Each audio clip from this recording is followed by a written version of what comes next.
पुरुषोत्तम अनंत कोटि ब्रह्मांडराधीश्वर श्री दशरथ नंदन दशमुख मानवर्धन कौशल हृदय चंदन मुनिमन रंजन अखिल विश्व कारण कर्ण प्रभु श्री रघुनाथ जी अघटन घटना पट्यसी उद्भव स्तुति संहार कारिणी क्लेशहार सर्वश्रेष्ठ कल्याणमयी जगदम्बा श्री जानकी महारानी प्रातः स्मरणीय अतुलित बलधाम ज्ञानी नाम अग्रगण्य रघुनाथ पद पंकज बुध श्री आंजनेय जी वैष्णव चक्रवर्ती संथकुल मौड़मणि गोस्वामी श्री तुलसीदास जी महाराज नवदिनात्मक पारायण कर्णधार श्री व्यास जी महाराज समागत समुपस्थित प्रभु श्री रघुनाथ कथा परिषदि वृंद भक्ति स्वरूपा मागानी अनुष्ठान उद्योक्ता कर्मकर्ता दाता अनुमोदन करता तथा भगवत भावक समाज श्रद्धेय कलाकार मंडली पर्व सम्मान्य पूर्वरु आपण मान मंगलमय श्री रघुनाथ कथा आप्यायित करिथिबा प्रवक्ता महोदय भगवान अनंत करुणा को पाथ्य करी आज रघुनाथ जो मंगलमयी कथा से कथा वस्तु आज होछि सप्तम दिवस से हनुमान चरित्र गतकाली आपण सम्मुख श्री भरत चरित्र उपर उपस्थापन कर आपण जानी गतकाली कहूँ सब समय कहूँ समस्त रामायण हूँ एक आमर पारिवारिक एक सामाजिक व्यावहारिक चरित्र ग्रंथ रामायण एवं महाभारत ये दुईटी ग्रंथ आम जीवन में शिखिबार ग्रंथ ये दुईटी दिव्य ग्रंथ को महर्षि वाल्मीकि लिखि महर्षि वाल्मीकि भगवान वेदव्यास याकू आम समाज को देइछंती कोन ना गोटे संविधान भली गोटे कथा कह जाए गोटे हूँ प्रत्यक्ष ज्ञान गोटे हूँ परोक्ष ज्ञान प्रत्यक्ष ज्ञान जिते बड़े पितामाता चिंता करते संतान को टे ज्ञान देवी ये प्रकार ज्ञान से सीधा दे पारे तेणु कहा माध्यम दिए ज्ञान जहाँ कहते परोक्ष ज्ञान पिलाटी खराब बाट को चली जाऊँ भल बाट को आने बाप माँ सत चेष्टा कले सुधुरुनी तथापि चेष्टा करते कहा माध्यम मो पुटा सुधुरी जाता जहाँ माध्यम आसिक सुधुरी जाए कहुए परोक्ष ज्ञान पितामाता से प्रकार से रामायण कथा वस्तु जदि आम पुंखानुपुंख आलोचना बा ठीक भाव माने चिंतन करवा शुद्ध चिंतन ताहले आम सामाजिक पारिवारिक गोटे संविधान आम परिवार को आसीचे संसार को आसीचे आम संसार भितर केमिति आम जीवन टाक कटे आम निजर जीवन टाक बीते संसार को छाड़िया पड़ो गोटे हूँ सत्य आपणकर जन्म और मृत्यु ये तीनटा सत्य सुख दुख सत्य भल मंद सत्य नहीं द्वितीयतः आपणकर शरीर जो छोट हो शरीर उपर चिंता करूना ये शरीर जिते छोटिया शिशु अवस्था था छोटिया शिशु अवस्था से शिशु अवस्था आम जो आसिले माँ गर्भर आमर माँ ठार आरंभ करी आमर वयोज्येष्ठ व्यक्ति माने से शरीर को धरिक केते गल करवा केते कोड़ेवा केते कौन करवा नहीं से शिशु अवस्था शरीर भितर जहाँ जहाँ दुर्गंध बाहरुता ताकू माँ हो आउ जे समस्त परिष्कार परिच्छन्न करी पाखापाखि आगे लालन पालन दायित्व लाड़े 5 वर्ष पर्यंत नहीं से शरीर से शरीर धीरे धीरे बढ़ी जो वृद्ध अवस्था आसीगला बुढ़ा जो पड़ जाऊँगी यथा शिशु तथा वृद्ध से वृद्ध अवस्था आसीगला सेवा करने से शरीर को କୁଣ୍ଠା ବୋଧ ହଉଛନ୍ତି, ଓଲଟି ଯାଇ ଶିବଙ୍କ ମନ୍ଦିରରେ ଅଭିଷେକ କରୁଛନ୍ତି, ବୁଢ଼ାଟା କେମିତି ଚଞ୍ଚଳ ମରିଯାଉ ହେଲା। ଓଲଟି ଶିବଙ୍କ ମନ୍ଦିରରେ କାମନା କରୁଛନ୍ତି, ବୁଢ଼ାଟା ଭାରି କଷ୍ଟ ପାଇଲାଣି, ପ୍ରଭୁ ଶଙ୍କର ବୁଢ଼ାଟାକୁ ନେଇଯାଉ। ସେଇ ଶରୀର କି ନାହିଁ, ଆରେ ସେଇ ଦେହ କି ନାହିଁ। ଯେଉଁ ଦେହ ଶିଶୁ ଥିଲା ସେଇ ଦେହ ତ ବଢି ବଢି ବଢି ବୃଦ୍ଧ ଅବସ୍ଥାକୁ ଗଲା, ଜରାବସ୍ଥାକୁ ଗଲା। ଶିଶୁ ଅବସ୍ଥାରେ ଯେଉଁ ଦେହ ମଳ ଏବଂ ମୂତ୍ର ନିର୍ଗତ କରୁଥିଲା, ବୃଦ୍ଧ ଅବସ୍ଥାରେ ମଧ୍ୟ ସେଇ ନା। ଏଥିପାଇଁ କୁହାଯାଏ ସଂସାରକୁ ଆସିଲେ ମାନେ ବାରମ୍ବାର ଚିନ୍ତନ କର। ଚିନ୍ତନ ଯେତେବେଳେ ମଜବୁତ ହେଇଯିବ ସେତେବେଳେ ଆପଣଙ୍କୁ ସଂସାର ଲାଗିବନି। ଯେତେବେଳେ ଚିନ୍ତନ ଆପଣଙ୍କର ଅଧ୍ୟାତ୍ମ ଚିନ୍ତନ କମ ହେଇଯିବ ସେତେବେଳେ ସଂସାର ଆପଣଙ୍କୁ ବନ୍ଧନ ଭଳିଆ ଲାଗିବ। ଯେତେବେଳେ ଆପଣଙ୍କର ଚିନ୍ତାଟା ଅଧ୍ୟାତ୍ମ ଚିନ୍ତନ ମଜବୁତ ହବ ସେତେବେଳେ ସଂସାର ବନ୍ଧନ ଆପଣଙ୍କୁ ମୁକ୍ତ ଭଳି ଲାଗିବ। ଥିବେ ସଂସାର ଭିତରେ, ବାସ୍ତବିକ ଦେଖିଲେ କିଛି ନୁହେଁ ଏଗୁଡ଼ାକ। ଏ ଶରୀର, ସଂସାର, ସୃଷ୍ଟି, ଜଗତ ୟାକୁ ଦେଖିଲେ କିଛି ନୁହେଁ। ଯେତେବେଳେ ୟାର କନକ୍ଲୁଜନରେ ଆମେ ପହଞ୍ଚିବା, ଫାଇନାଲରେ ଆମେ ପହଞ୍ଚିବା, ଦେଖିଲା ବୁଝିବୁ ହେଲା। ये मन, ये बुद्धि, ये चित्त, ये इंद्रिय, ये अहंकार, ये सब जाक गतकाल कहते या सब चलैला बाजे बेड़ी ना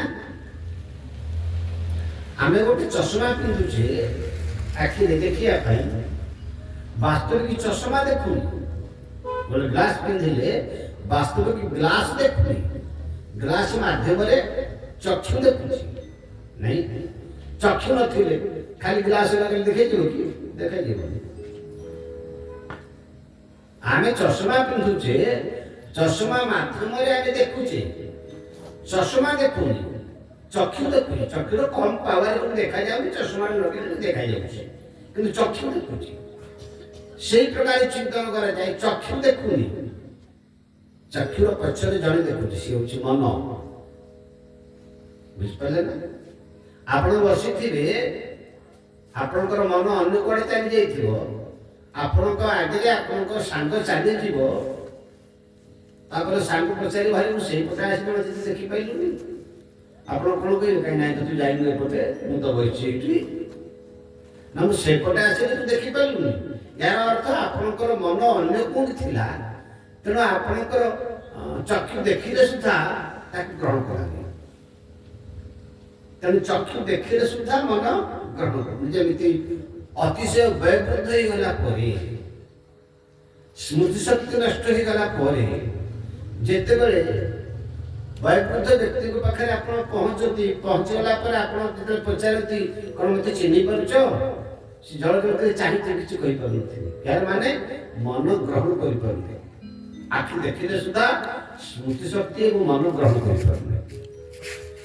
प्रकार मन ही चक्षु को देखाए, चक्षु ही दृश्य को देखाए, से दृश्यटा चक्षु माध्यम मन को आसे।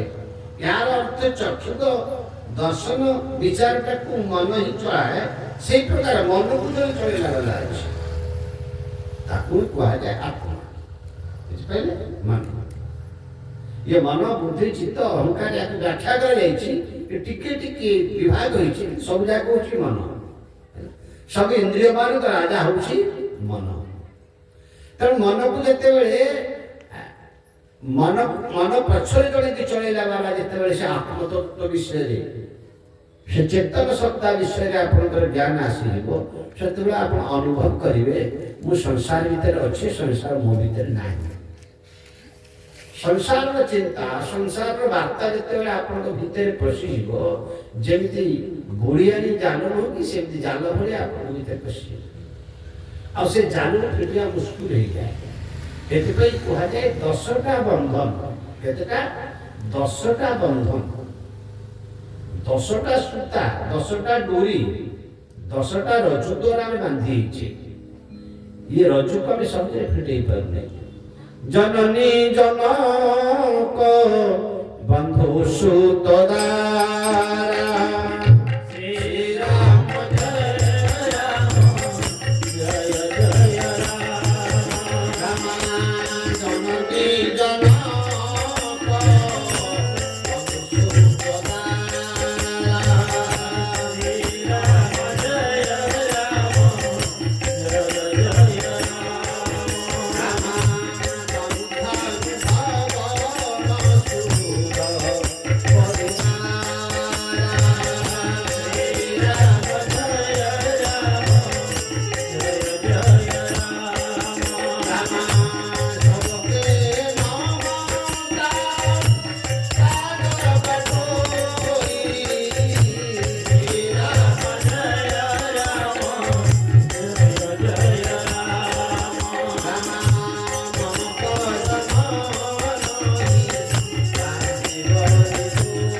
ହେଉଛି ଜନନୀ ହେଲା, ଦ୍ୱିତୀୟ ହେଉଛି ଜନକ ପିତା। ୟାକୁ କୁହାଯାଏ ମମତା ବନ୍ଧନ। ଦେଖାଯିବନି ଏଇମାନଙ୍କ ପ୍ରତି ଆମର ମମତା ସୃଷ୍ଟି ହୁଏ।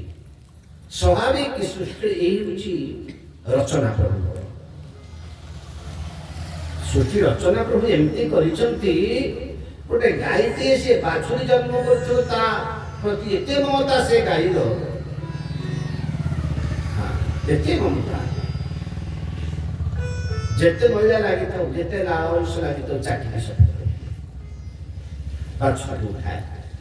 ସେ ଯୋଉ ମମତା ସେ ଗାଈର ଅଛି ବାଛୁରୀ ପ୍ରତି, କେହି କଣ ତାକୁ ଶିଖେଇଛି ନା? ସେ ବିଦ୍ୟାଳୟ ଯାଇଛି ପାଠ ପଢୁଛି, ପଢିଛି କିଛି ନାଇଁ, ଅଟୋମେଟିକ ସିଷ୍ଟମ ସେଇ।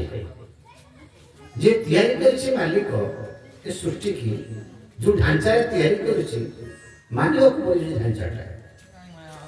ତେଣୁ ଜନନୀ ଜନକ ବନ୍ଧୁ ସୁତ ଦାରା।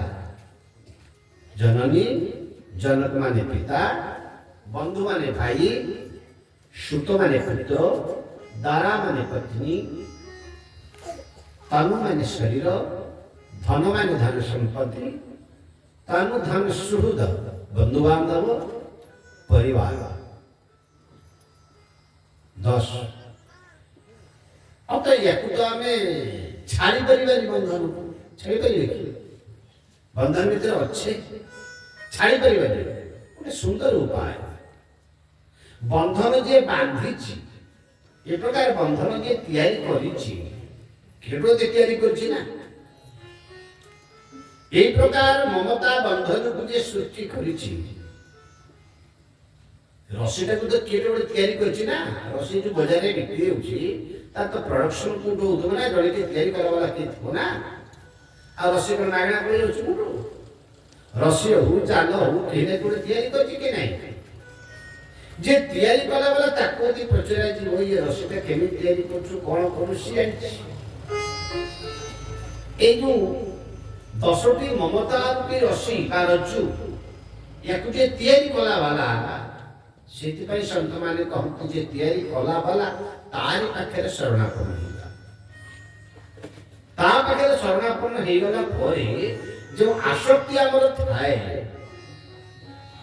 ମମତା ରଜ୍ଜୁ ପ୍ରତି ଆସକ୍ତ ଥାଏ, ସେ ଆସକ୍ତ ହିଁ କମିବ। ଛାଡ଼ିବାକୁ କୁହାଯାଇନି, ଆସକ୍ତ ହିଁ କମିବ। आसक्त कमिले निज स्वरूप आप स्थित हेबे।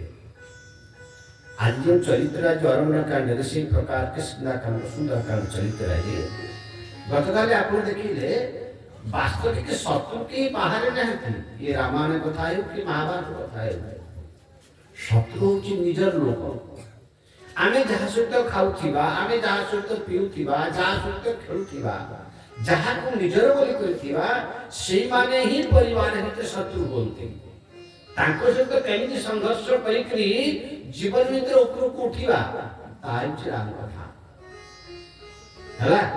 आ महाभारत होची कोन ना, निज स्वार्थ को रक्षा करिया पई जहाँ सहित खाइथिबा, पीथिबा, हसिथिबा, खेलिथिबा, तांको विनाश करी केमिति निजे राजा हवा, ए प्रकार चिंतन कला वाला होची महाभारत। दुर्योधन रामायण कहानी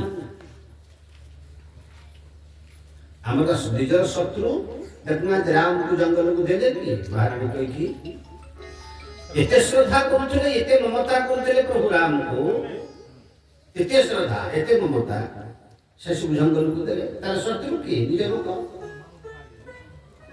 परिवार भितर एमती हम, परिवार भितर यही प्रकार घटना घटिब।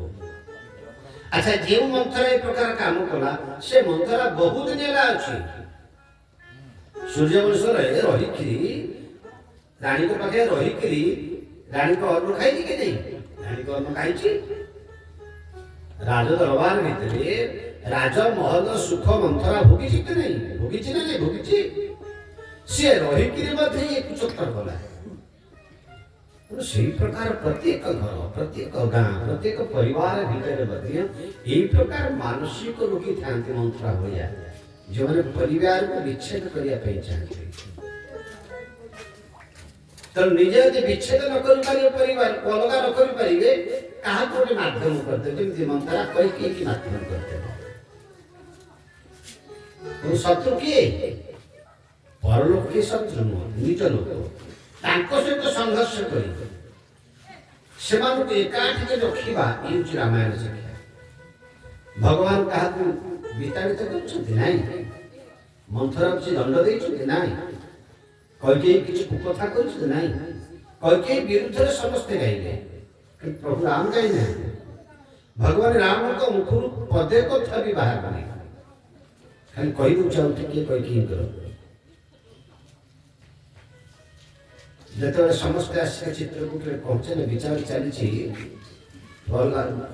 ପାଦୁକା ତ ଭକ୍ତ ନେଇକି ରଖିଲେ, ତା ପୂର୍ବରୁ ବିଚାର ଭିତରେ ଚିତ୍ରକୂଟରେ ବିଚାର ଭିତରେ ସକାଳୁ ସକାଳୁ ଭଗବାନ ରାମ ପ୍ରାତଃ ସମୟରେ ସନ୍ଧ୍ୟା ତର୍ପଣ ଗାୟତ୍ରୀ କରିକି ପ୍ରଭୁ ବସିଛନ୍ତି। କୈକେୟୀ ହଠାତ୍ ଆସି ପହଞ୍ଚିଲେ ଚିତ୍ରକୂଟରେ। କୈକେୟୀ ଆସିଛନ୍ତି ଦରବାର, ତାଙ୍କ ସହିତ ଆସିଛନ୍ତି, ପହଞ୍ଚିଲେ।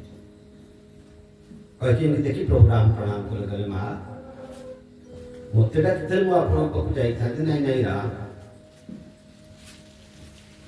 ତୋତେ ଡାକିଥିଲେ ତୁ ଯାଇଥାନ୍ତୁ ରାମ, ସେ କଥା ନାହିଁ, କିନ୍ତୁ ମୋର କାମ ଅଛି ନା, ହେଲେ ସୁଦ୍ଧା ମୁଁ ଯାଇଥାନ୍ତି ଆପଣଙ୍କ ପାଖକୁ। କ'ଣ କଥା ବା? କୈକେୟୀ କହିଲେ ରାମ ତୁମେ ମୋତେ ମା ବୋଲି ମାନୁଛ ତ? ନା ହଁ, ତୁମେ ମୋର ମା ନା। ଏତେ କର୍ମ କଲା ପରେ ବି ତୁମେ ମୋର ମା। ମା ବି ମାନୁଛି ମୁଁ, ଏବଂ ଏ ମାନ୍ୟତା ସଦା ସର୍ବଦା ଥିବ, ମା ବୋଲି ମାନ୍ୟତା। ନା ଯଦି ମା ବୋଲି ମାନୁଛ, ତାହେଲେ ମାର ଯୋଉ ସ୍ନେହ, ମାର ଯୋଉ ମମତା, ସେ ସ୍ନେହ ଆଉ ମମତା ସବୁଦିନ ମୋର ବି ଅଛି ରାମ ତମ ପ୍ରତି। କିନ୍ତୁ ମୁଁ କିଛି ମାଗିବି, ମତେ ଦେଇପାରିବ? ମୁଁ କିଛି ମାଗିବି,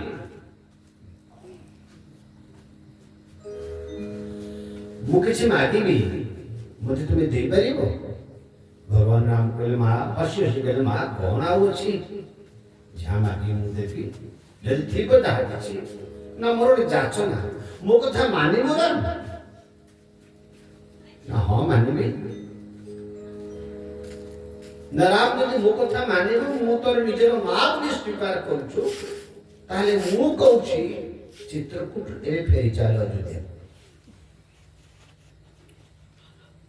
ମୁଁ କହୁଛି ଚିତ୍ରକୂଟରେ ଏବେ ଅଯୋଧ୍ୟାକୁ ଫେରି ଚାଲ, ଅଯୋଧ୍ୟାକୁ ଫେରି ଚାଲ। ମୁଁ ବଚନ ଫେରେଇ ଦେବି। ଭଗବାନ ରାମ ଚାହିଁଲେ। ଧାର୍ମିକ ବ୍ୟକ୍ତି ପ୍ରତ୍ୟେକ କ୍ଷେତ୍ରରେ ଧର୍ମ କଥା ଚିନ୍ତା କରେ। ଖାଲି ଧାର୍ମିକ କହିଦେଲେ ହବନି, କେଉଁ ସମୟରେ କ'ଣ କରିବା ଦରକାର, ଧର୍ମର ବିଚାର କ'ଣ, ଏଟା ନିଜ ବୁଦ୍ଧି ଖଟେଇବା ଦରକାର। ଧର୍ମ ପାଖରେ କିଛି ସ୍ୱାର୍ଥ ନଥାଏ, ଇଏ ଜାଣିଥାନ୍ତି। ଧର୍ମ ପାଳନ କରିବା ସମୟରେ ସ୍ୱାର୍ଥ ନଥାଏ, ମମତା ନଥାଏ, ମୋହ ନଥାଏ, ଆସକ୍ତି ନଥାଏ। ବୁଝିଲା? ବାସ୍ତବିକ ନ୍ୟାୟ, ନ୍ୟାୟ ହିଁ ଧର୍ମ,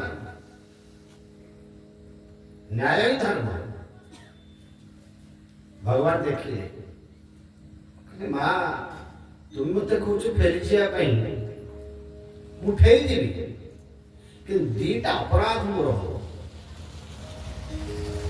ସେ ଅପରାଧକୁ ମୁଁ ସ୍ୱୀକାର କରିବି ତ ମା, ତୁମେ ସହିପାରିବ ତ? ଯଦି ମତେ ପୁଅ ବୋଲି ଚିନ୍ତା କରୁଛ, ଯଦି ଗୋଟେ ପୁଅ ବୋଲି ଭାବୁଛ, ତାହେଲେ ପୁଅ ଉପରେ ଦିଟା ଅପରାଧ ରହିଯିବ ସବୁଦିନ ପାଇଁ।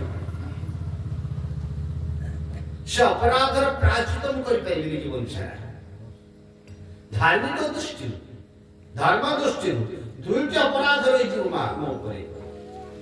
ଆଚ୍ଛା ତୁମେ ମା ହେଇକି ପୁଅ ଉପରେ ଅପରାଧ ଦବାଟା କେତେ ଦୂର ଠିକ ମା ବିଚାର କର। ପ୍ରଥମ ଅପରାଧ, ପିତାଙ୍କ ବଚନ ପାଳନ ହବ। ଯେଉଁ ପିତା ବଚନ ପାଳନ କରିବା ପାଇଁ ଶରୀରକୁ ତ୍ୟାଗ କଲେ, ଦଶରଥ ମହାରାଜଙ୍କ ପାଖରେ কোনো କ୍ଷମତା ନଥିଲା, ସବୁ କ୍ଷମତା ଥିଲା, ସୈନ୍ୟ ସାମନ୍ତ କ୍ଷମତା ସବୁ ଥିଲା। କୈକେୟୀ ବର ମାଗିଲା ପରେ ପରେ ଦଶରଥ ଯଦି କହିଥାନ୍ତେ ଯା ନାରୀ ହେଇକି କ'ଣ ମତେ ଭଲ ପାଉଛୁ ରାମକୁ ଜଙ୍ଗଲ ଦେବା ପାଇଁ, ମୁଁ ଜଣକୁ କହିଦେଇଛି, କ୍ୟାବିନେଟରେ ମୋହର ବାଜି ଯାଇଛି, ରାମ ସିଂହାସନରେ ବସିବ ଗତକାଲି, तू कौन ये वर मांगू मैं क्या छ कई के बंदी भर्ती कर दियो कई की नजर बंदी कर दियो ये क्षमता भी थी ना महाराज चक्रवर्ती सम्राट पाखे अजस्र क्षमता थिला ना ये प्रकार को सत्य कली बोली जहाँ मैंने ता मागी देव हैं सत्य कली मैंने जहाँ मैंने ता मागी देव से कथा नहीं तुम्हें भूल मागुछ छल कपट कर मत दशरथ तुम्हारे चाहिए ये प्रकार काम करते किंतु केवल एपट सेपट हो था सैन्य समस्त एकत्रित कर बंदी कर दिए किंतु आ कले कहीं ना वचन ही सत्य वचन पालन करवा ही कष्ट जहाँ को वचन दे से आम जीवन माने समाधान जहाँ को गोटे थर तुम पिता बोली स्वीकार कर पितार दोष कौन देखुच जहाँ को गोटे थर माँ बोली स्वीकार कर मार दोष कौन देखुच दोष यदि देख तो पिता माता स्वीकार कर धार्मिक दृष्टि हम पुणी प्रश्न आसे पिता आगे पाप कर्म कर अपराध कर सी तो पाप कर्म कले जहाँ भी कर्म कर सी तरह भोग कर नियम अच्छी 12 वर्ष पर्यंत करुवा पुत्र पाप पिता माता नहीं 12 वर्ष पर संतान पाप निजे निजे भोगी तेरे पिता माता जो अपराध कर भयंकर अपराध दूरी जाओ जहाँ स्वीकार कर गोटे थर वचन द्वारा गोटे थर संबंध द्वारा जिते जन को पिता जन को माँ जन को गुरु स्वीकार कर स्वीकार को भूलवा ही पाप भूलवा ही अधर्म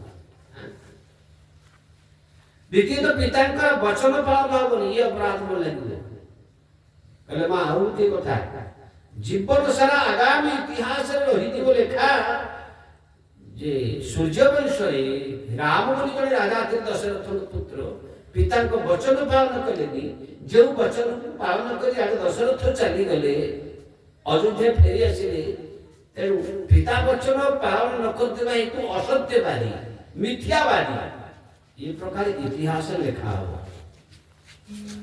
माँ कही तुम कौन चाहूच मो जीवन में असत्यवादी मिथ्यावादी रेखा गुड़िक इतिहास रहू बोली यदि चाहूच माँ कह चित्रकूट फेर से कही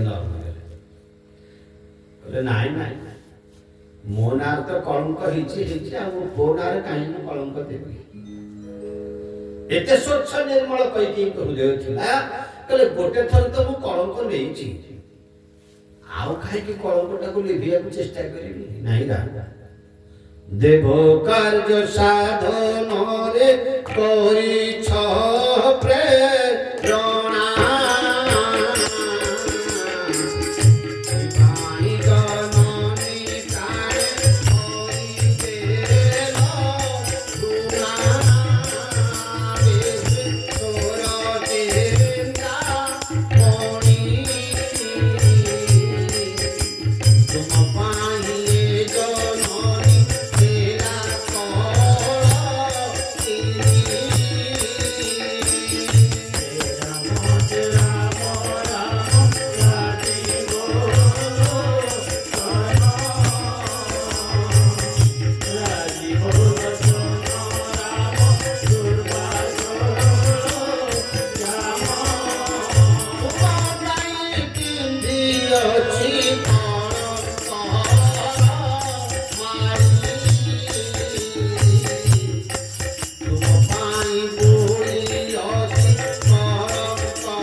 देखा दरकार धर्म परिभाषा जीवन कोई हारी जाइछंती प्रभु जंगल से प्रकार आपण धार्मिक चिंताधारा महाभारत प्रसंग कही दूसरी श्री युधिष्ठिर प्रसंग मुझे बार बार धर्म स्वार्थ न था धर्म रक्षा कर स्वार्थ न था जो स्वार्थ थाए आप धर्म पालन करते जन जन ना स्वार्थांध स्वार्थ अंध हो अपराध कहे पुण्य पाप कहे स्वार्थांध पांडव मान वनवास जाइछन्ति